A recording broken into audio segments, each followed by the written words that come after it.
Over the last few months, I've been sharing some exclusive insights from Kubo's official fan club KlubOutside. Via my elite membership, I've been giving you all access to some fascinating details about Bleach that you won't find anywhere else. There are over 700 questions that Kubo has answered, and in today's video, I'll be diving into a few of these answers that Kubo has given, which reveals some all-new information, including why Aizen's backstory is a mystery, the surprising connection between Aizen and Urahara, as well as the incredible connection between a parent and their child, and how inherited Zanpakuto powers work between family members. Definitely stick around until the very end of the video, as I'll be revealing new information about the injury that Kira sustained during the 1000-year Blood War arc. The information that Kubo reveals on his official fan club helps us to better understand the relationships of characters as well as their motivations, and we get to learn new details about the lore of Bleach which wasn't revealed within the manga. So without further delay, let's dive into the third video in this series where I go over all of the answers that Kubo has provided on his official fan club KlubOutside. We got really tired of the same old boring anime shirts, so we decided to launch Getsuga.com with the aim of creating designs inspired by our favorite anime and manga. We came up with designs that look cool and represent all of our favorite stories. Check out the latest Instinct collection, which features some amazing designs like this Frosted Heavens design inspired by Toshiro Hitsugaya, or this Instinct design inspired by Holo Ichigo, and my personal favorite, which is the Heart design, which was inspired by Ukiura Shifa. Do not miss out, go to Getsuga.com and wear your favorite stories. So I have some really interesting questions to dive into for this video, and the translations to all of these questions have been provided by Reiko Run over on Tumblr. So the first one that we'll be going over is question 327, where the fan asks Kubo, was it intentional that Aizen's origins and past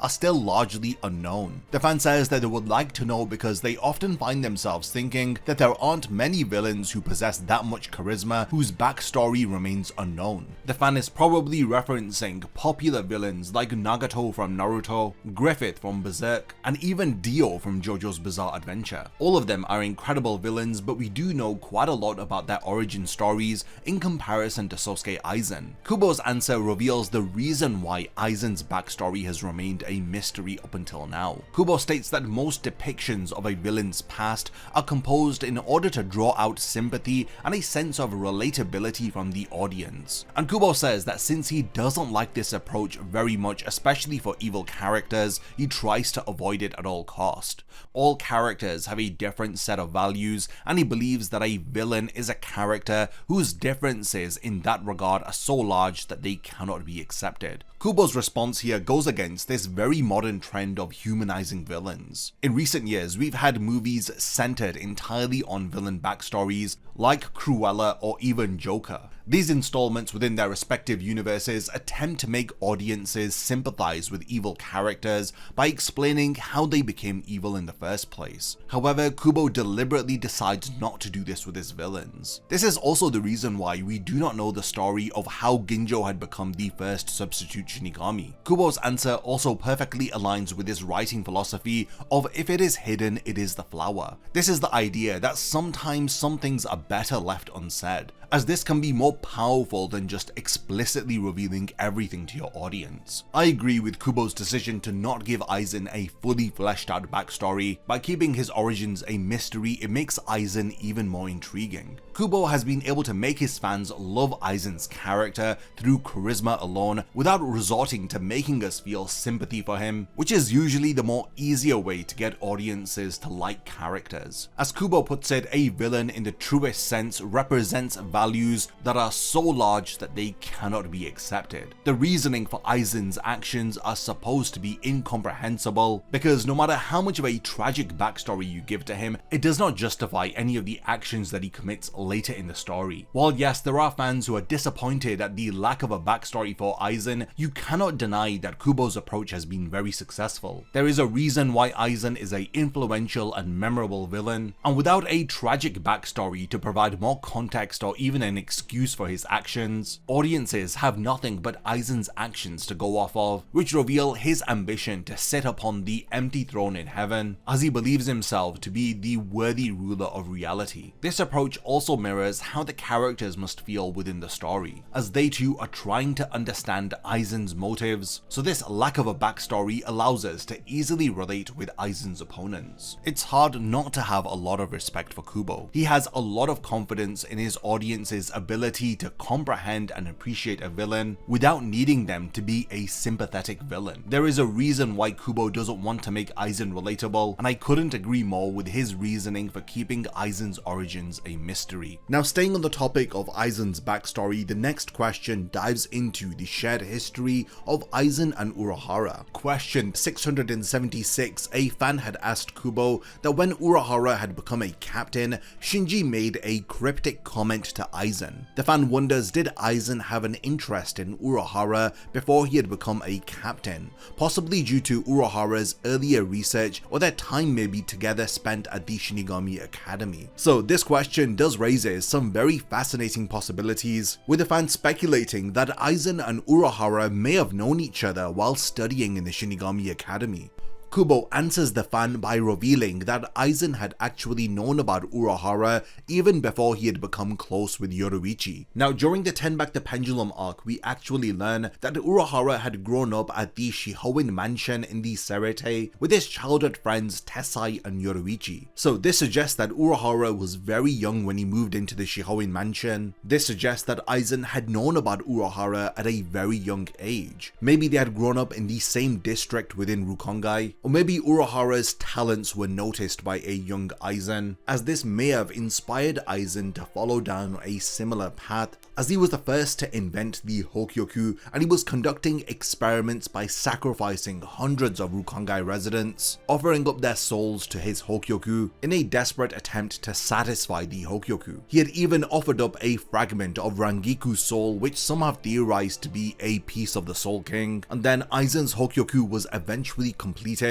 after he had merged it with Urahara's Hokyoku, which was concealed within the body of Rukia. Aizen and Urahara have a fascinating history within the story. Aizen was responsible for exiling Urahara into the world of the living. Within chapter 421, we even see Aizen acknowledge the intellect of Urahara, as he demands to know why somebody as intelligent as him allows himself to be controlled by that thing, as he is referring to the Soul King. Here we learn that both Urahara and Aizen are aware of the truth of the Soul King and the nature of reality. While Aizen has decided to overthrow the Soul King, Urahara instead has decided to continue with the status quo. Kubo did say before the 1000-Year Blood War arc was released that he wanted to write a backstory for when Urahara and Yoruichi had first met. We also learned that Kubo had told Ryogo Narita, the writer of the Can't Fear Omeld light novels, the true backstory of when Yoruichi and Urahara had first met. Narita had pleaded with Kubo that he needs to draw this somehow.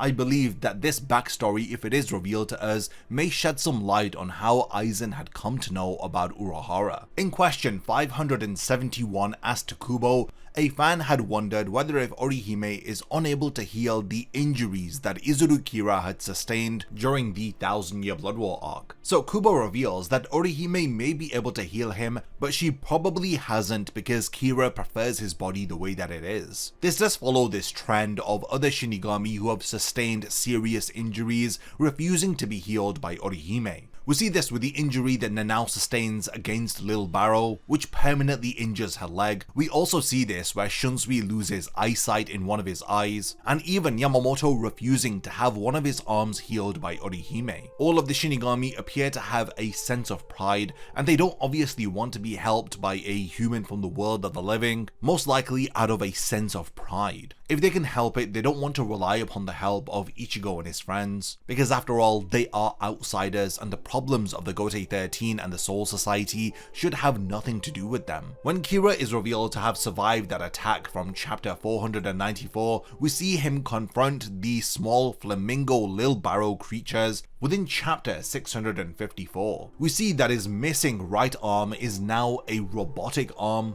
and the gaping hole in the right side of his body is now being held together by thick rods installed by Mayuri. From Kira's appearance within the Hell arc, it seems like nothing has changed, hence why it has prompted this fan to ask this question to Kubo. And like Kubo had said, Orihime probably can heal Kira, but he has decided himself to keep things the way that they are. Maybe as a reminder of the mistakes that he had made during the 1000-year Blood War arc, which had led him to sustain those serious injuries. The same thing could be said for Shunsui's missing eye as well as Nanao's injured leg. They definitely could have these injuries healed, but they choose not to for one reason or another. The next question is numbered 472, and this is about inherited Zanpakuto abilities between a parent and child. So the fan asks Kubo, just like with Ishin's Engetsu and Ichigo's Zangetsu, when there is a parent-child relationship, will the names and properties of a Zanpakuto be similar? Kubo says that these Zanpakuto similarities are not just limited to a parent and a child. Similarities between Zanpakuto can sometimes occur amongst blood relatives. So I'm guessing that he's referring to cousins here or even siblings. And this really is an interesting piece of world building which Kubo has revealed here. From Ishin and Ichigo, we see that Ishin's Engetsu translates to scathing moon,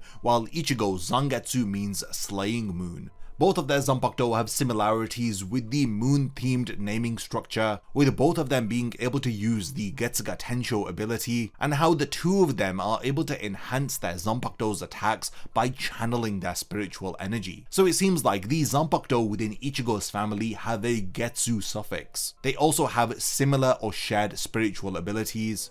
And some fans have even theorized that Kazui's Zanpakuto name may be called Kakogetsu, which translates to descending moon. From the No Bleeds from Hell one-shot chapter, Kazui has some kind of a connection to hell. So using the term Kako, which translates to descend or a fall, it fits in line with the naming convention, and it also conveys this imagery of a descending moon as it sets below the horizon as the sun is about to come up. This represents how Kazui is the light of Ichigo's life, but at the same time with the moon descending, it also shows that there may be some darkness or a hidden secret to Kazui which is yet to be revealed to us. Now I do want to thank the Reddit user regular_budget who had actually come up with this name and theory for Kazui's potential Zanpakuto, which I honestly do like. There's also somewhat of a naming progression with these Zanpakutos, with Ishin's being scathing, with Ichigo's being slaying, and Kazui's being descending. Both Ishin and Ichigo's Zanpakuto excel at concentrating high amounts of spiritual energy into their Zanpakuto and releasing this energy in powerful wave attacks. I do look forward to learning more about Kazui's character and hopefully the reveal of the name of his Zanpakuto and its abilities. So that was my third video on Kubo's questions that he has answered on his fan club KlubOutside. We have discussed why Aizen doesn't have a backstory. We've talked about how Aizen knew about Urahara before he had become a captain. We've also talked about why Kira's body wasn't healed by Orihime. And lastly, we talked about the similarities between a parent and child's Zanpakuto, and how certain Zanpakuto names and abilities can be inherited between blood relatives. We have now reached the point of the video where I do want to hand over the discussion to all of you. Let me know your thoughts about all of this new information that Kubo has revealed on his fan club. Was there any piece of information here that you didn't know about? Do let me know by continuing the discussion in the comments. And lastly, thank you for making it to the end of this video, and I cannot wait to see you in my next Bleach Explained video. A massive thank you goes out to all of my amazing Patreon supporters for helping to make this video possible. If you also want to support the channel and see your name in the end of my videos, then check out my Patreon, which has loads of perks like early video access and so much more. Thank you for sticking around till the end of the video, and whatever you contribute will mean a lot to me.